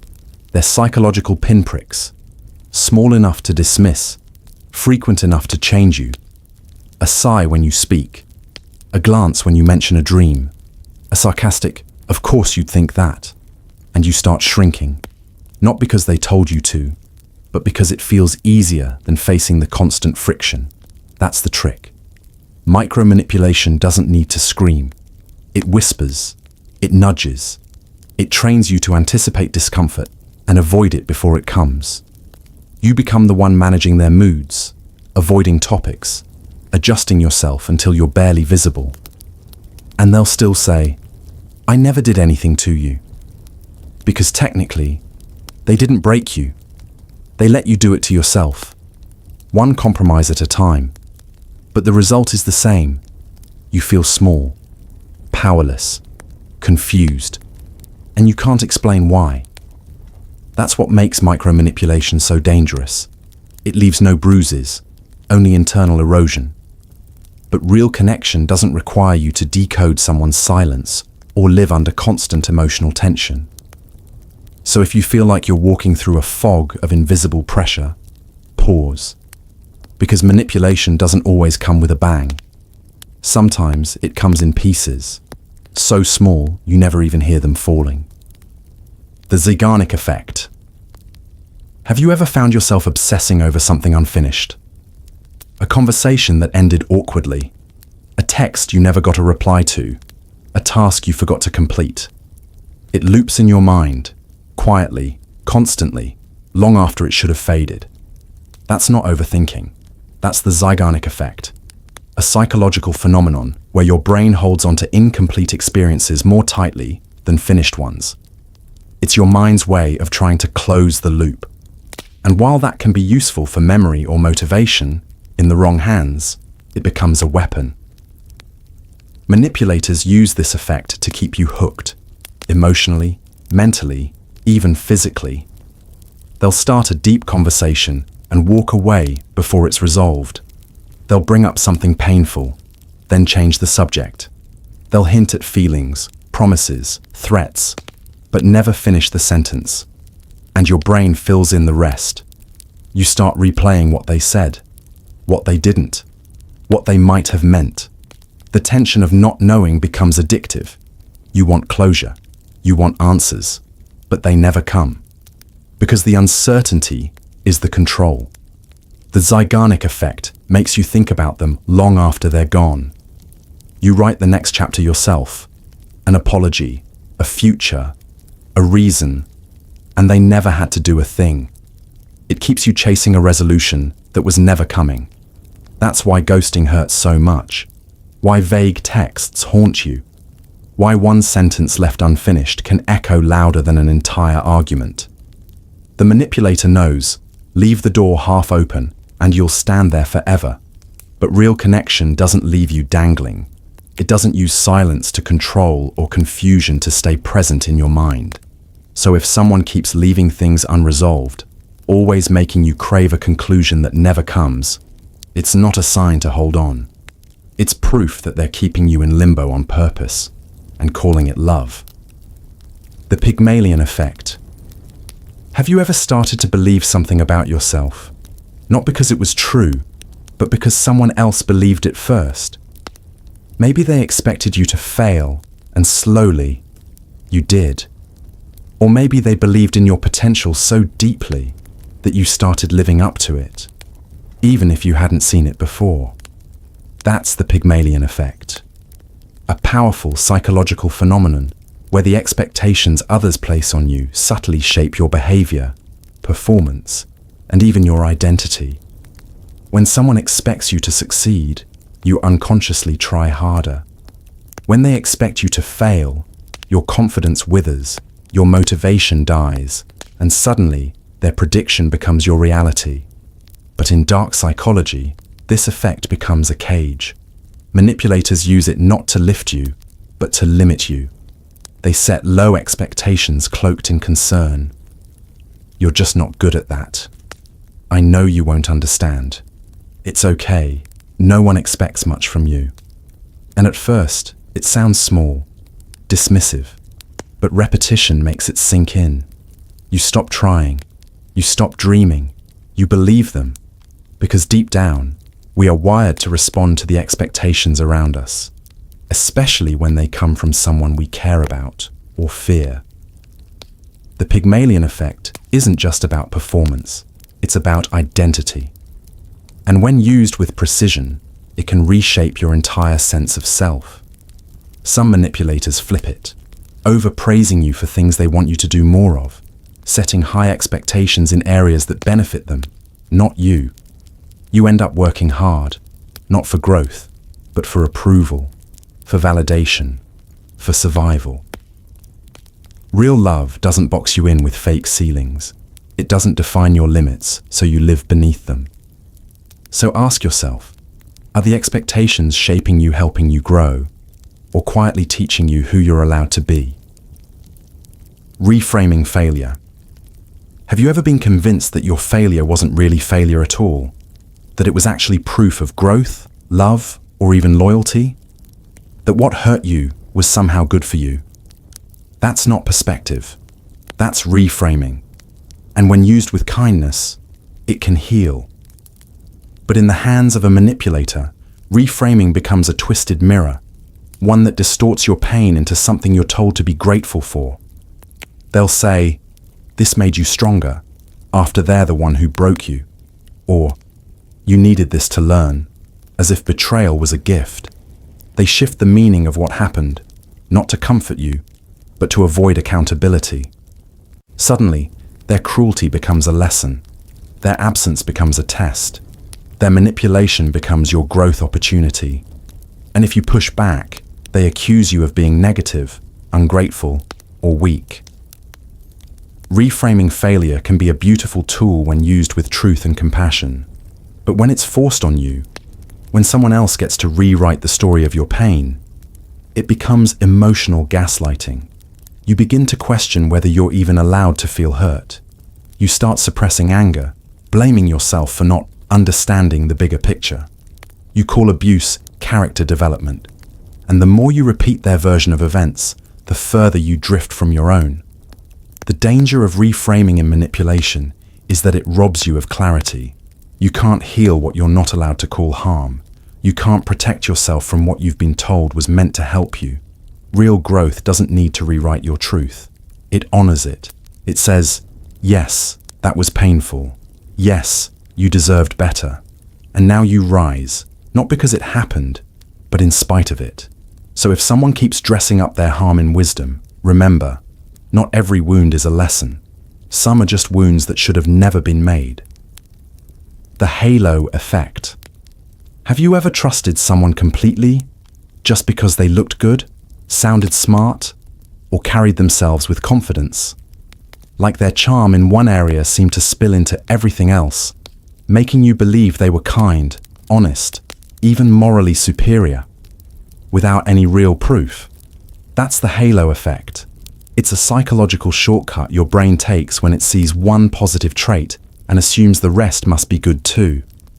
Attractive people are seen as more intelligent. Confident people are assumed to be right. Well-dressed people are given more credibility. It's automatic. It's unconscious. And manipulators know exactly how to use it. They polish one part of themselves to shine so brightly that you never look at the shadows. A beautiful smile hides cruelty. A calm voice masks lies. A good reputation deflects suspicion. And while you're busy admiring the light, they quietly move behind it. The halo effect makes you dismiss red flags. It makes you forgive things you shouldn't. You rationalize their behavior. They didn't mean it. They've done so much good. They're probably just stressed. And slowly, you stop seeing the person as they are. You see the version your brain built from that one glowing trait. That's how people get away with manipulation, abuse, betrayal. Because the illusion of goodness is so strong, it blinds you. It's why powerful people stay protected. Why charming people hurt others in silence. Why victims are often disbelieved. Because the world trusts the halo. But real character isn't proven by looks, tone, or talent. It's proven by consistency, integrity, and how someone treats you when no one else is watching. So if someone's light feels too blinding, pause. Look for what's hiding beneath the glow. Because a halo isn't always a sign of virtue. Sometimes, it's just a spotlight, covering everything you were never meant to see. The contrast principle. Have you ever been shown something awful, only to feel relieved when something just slightly less awful came right after? Or been offered a terrible deal, then a better one that still wasn't great, but suddenly seemed acceptable? That's not perspective. That's the contrast principle. It's a psychological trick where your perception of something is heavily influenced by what came just before it. Something mediocre feels amazing if it follows something terrible. Something expensive feels cheap if it follows something outrageously priced. And in manipulation, this principle is used constantly to distort judgment, lower standards, and control decisions. A toxic partner might explode at you one day, then just go cold the next, and you'll feel grateful they didn't yell. A salesperson might show you an overpriced item first, so the next one, though still inflated, feels like a steal. The contrast makes you emotional. It warps your baseline. Suddenly, you're not asking, is this right? You're asking, is this better than before? And that shift is the trap. It moves your focus from truth to comparison, from clarity to confusion. Over time, your standards shrink. You stop expecting good. You settle for not as bad. You stop reaching for what you need. You cling to what hurts less. That's the quiet erosion. Because when your baseline is pain, even neutrality feels like affection. When your baseline is chaos, silence feels like love. And soon, you're grateful for breadcrumbs, because the contrast makes them look like feasts. But real connection doesn't require a comparison to seem right. It doesn't rely on making you suffer first to feel valuable. So if someone keeps showing you extremes just to make the middle feel safe, ask yourself, do I actually want this? Or has the worst just made less bad feel like enough? The IKEA Effect. Have you ever valued something far more than it was objectively worth just because you built it? Maybe a project, a relationship, or even a person you poured your energy into. Others might have seen flaws, but you couldn't let go. That's not just attachment. That's the IKEA effect. A psychological bias where people place significantly higher value on things they've invested time, effort, or emotion into, even if the result isn't actually better. And while it can be empowering in healthy settings, in manipulation, it becomes a trap. Because once you've worked hard for something, you'll fight to protect it, even if it's hurting you. Manipulators know this. They make you work for their approval, for affection, for peace. They keep the emotional rewards just out of reach so that when you do get a taste, it feels earned, deserved. And because you fought so hard for it, you refuse to believe it's hollow. You tell yourself, they're worth it. We've been through too much to quit. I've already given everything. I can't walk away now. But that's the IKEA effect. You're not clinging to them. You're clinging to your own effort, to the version of you that tried and hoped. And letting go feels like failure, not just of the connection, but of all the work you put in. That's why people stay in broken things, not because the thing is beautiful, but because they built it. And if it breaks, what does that say about them? But the truth is, effort doesn't equal worth. Investment doesn't mean permanence. And just because you built it, doesn't mean you're required to carry it forever. Real connection gives back what you put in. It doesn't let you bleed endlessly just to keep something standing. The placebo effect. Have you ever started to feel better simply because you believed you were supposed to? Like a pill with no medicine eased your pain, or a comforting voice made your anxiety melt away, even if nothing tangible had changed. That's the placebo effect, a psychological phenomenon where belief alone triggers real changes in the body and mind. But what happens when someone uses that power against you? When your faith becomes their tool? In dark psychology, the placebo effect becomes manipulation, not through chemicals, but through expectation. They tell you they've changed, and you begin to feel safer, even if the behavior hasn't changed at all. They say, This time will be different. And for a while, it feels like it is. You smile more. You sleep better. Not because they've done the work, but because your hope has done it for them. That's the danger. Placebos work because we want them to, because we crave relief, love, resolution. And manipulators exploit that craving. They give you just enough to believe. A few kind words, a moment of warmth, a tearful apology. It doesn't matter if it's real. It matters that you think it is. And once your mind buys in, your body follows. Your heart softens. Your walls lower, and they're back inside, without ever having to earn it. You heal yourself on their behalf. You rewrite the past. You call it progress, when it's just a pause. But the placebo effect doesn't last. When nothing beneath the surface has changed, the symptoms return. The silence, the coldness, the pain. And you're left wondering if you were ever better at all. Real healing isn't based on illusion. Real change doesn't need belief to work. So if you're clinging to hope that feels too light, too perfect, too easy, ask yourself, did they actually change? Or did I just need to believe it so badly, I healed without them? The decoy effect. Have you ever been torn between two choices, only for a third, seemingly irrelevant option to suddenly make one of them feel obviously better? Like you weren't sure, until the worst option made the second worst look perfect. That's the decoy effect.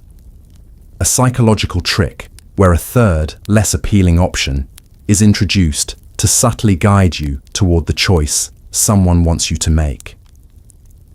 It's not about offering real alternatives. It's about managing your perception. And in dark psychology, it becomes a silent puppet string. Say someone wants you to accept a controlling relationship. They might first offer you something truly awful: cruelty, withdrawal, emotional punishment. Then they offer change, not real respect, just less cruelty. And suddenly, it feels like progress. Not because it's good, but because it's better than the decoy. In business, it shows up in pricing. A $50 item, a $100 item, and a $99 item with fewer features. The $100 now feels like a smart choice. In manipulation, it's emotional. One partner makes you feel unwanted. The next one is just slightly more attentive. So you stay, thinking you've upgraded, when you're still being used. The decoy effect hijacks your comparison instinct. You stop thinking, is this what I need? And start thinking, is this better than the worst? And slowly, your standards sink. You accept less, not because it's enough, but because something worse made it seem like it was. But real choice doesn't require contrast to feel right. It stands on its own. So if someone always surrounds your decisions with bad alternatives, ask yourself, do I actually want this? Or has someone just made it look better by showing me what's worse? The endowment effect. Have you ever clung to something that was clearly broken, yet you couldn't bring yourself to let it go? Not because it was good, but because it was yours. A relationship you know is toxic. A promise that was never kept. An identity shaped by pain, loyalty, or time. That's the endowment effect. A psychological bias that makes you overvalue anything you already own, simply because you own it. It doesn't matter if it's less useful, less beautiful, or even harmful. The fact that you endured it, built it, or paid for it makes it feel priceless. And manipulators exploit this every day. They make you invest, not with money, but with emotions, time, suffering, and hope. They let you work hard for their love. They make you prove your loyalty. They make you bleed for moments of peace. And once you've given enough, you can't walk away. Because if you leave, what was the point of all that effort, all that pain? You'd rather stay and pretend it's worth it than admit it never was. That's how the trap works. The more you've paid emotionally, the more you must believe it has value. Otherwise, you'd have to face the truth that you've been holding on to something that's only kept you small, and your mind protects you from that truth by convincing you to keep holding on. We've been through too much. They have a good heart. It's not always this bad. But none of that means it's worth keeping. The endowment effect turns endurance into evidence of value. But real value doesn't require justification. It stands on its own. So if you're holding on just because you've held on this long, pause. Ask yourself, not what it cost you, but what it's still costing you. Because love doesn't make you suffer to earn its place. And pain isn't proof that something matters. Sometimes, the bravest thing you can do is drop what you thought you couldn't live without, and finally live. Breadcrumbing. Have you ever been fed just enough attention to keep hoping, but never enough to feel secure? One message, one compliment, one brief wave of affection, right when you were about to walk away. That's not care, that's breadcrumbing. A manipulation tactic where someone gives you tiny fragments of love, interest, or validation, not to build a real connection, but to keep you emotionally tethered. They never fully commit. They never fully disappear.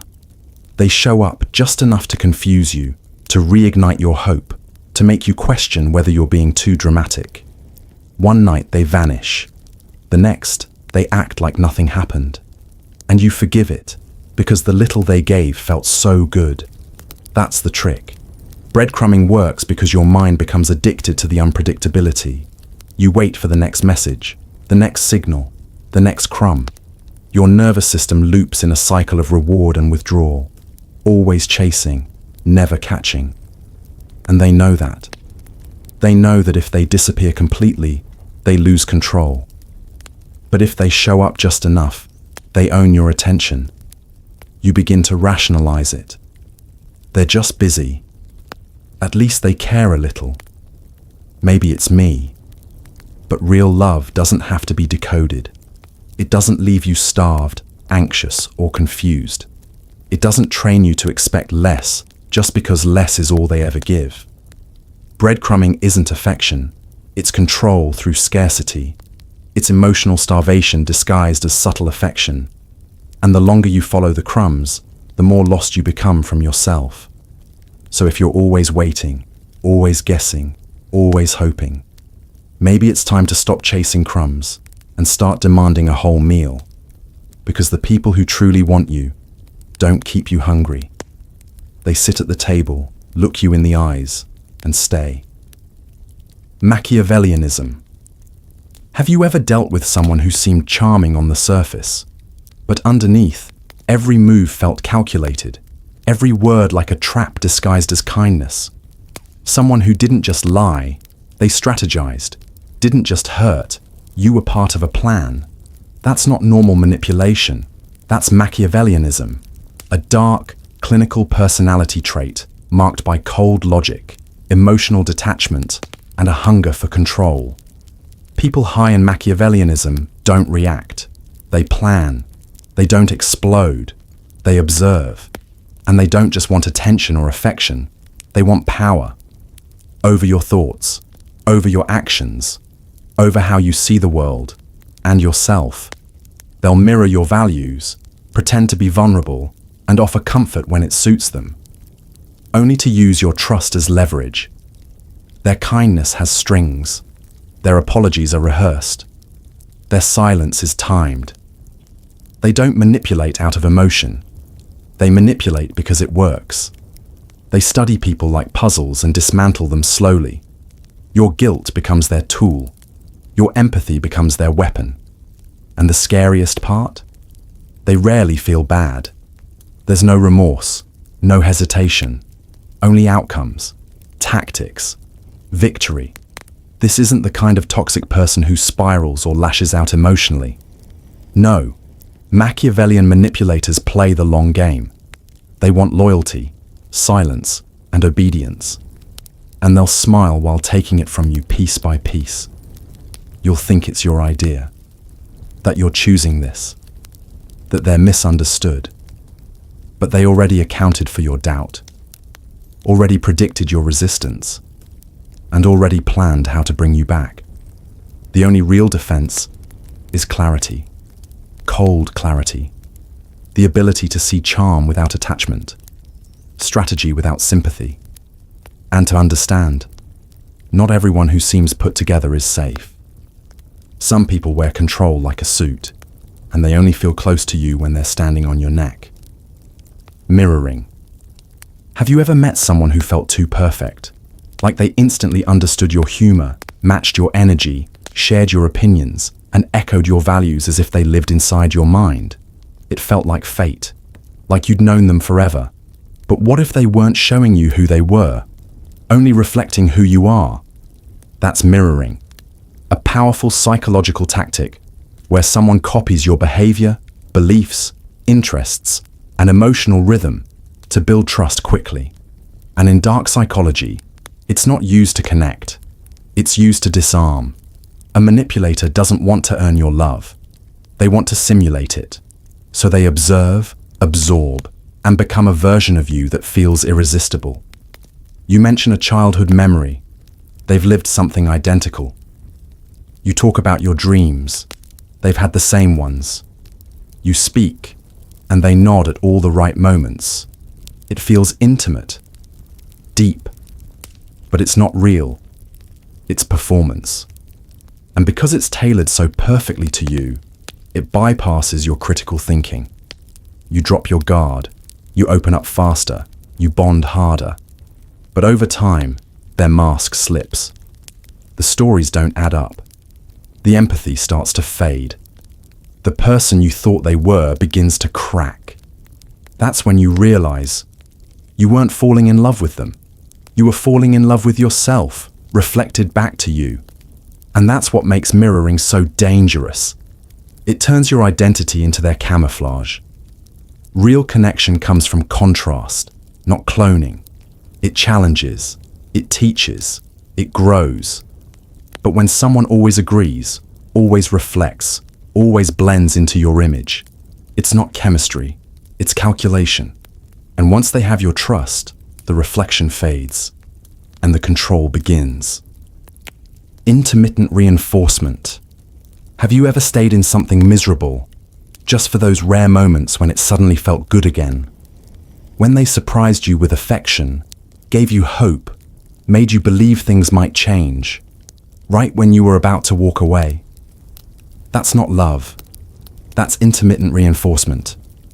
A manipulation tactic pulled straight from behavioral psychology, where rewards are given unpredictably, irregularly, and without warning. And because you never know when the next high will come, your brain becomes addicted to the chase. It's the same system that keeps people glued to slot machines. Most of the time, you lose. But every now and then, you win just enough to keep playing. Manipulators use this to trap you in emotional cycles you can't escape. They withhold affection for days, then flood you with warmth. They ghost you for a week, then call you crying. They insult you, tear you down, and then suddenly act like the person you fell in love with.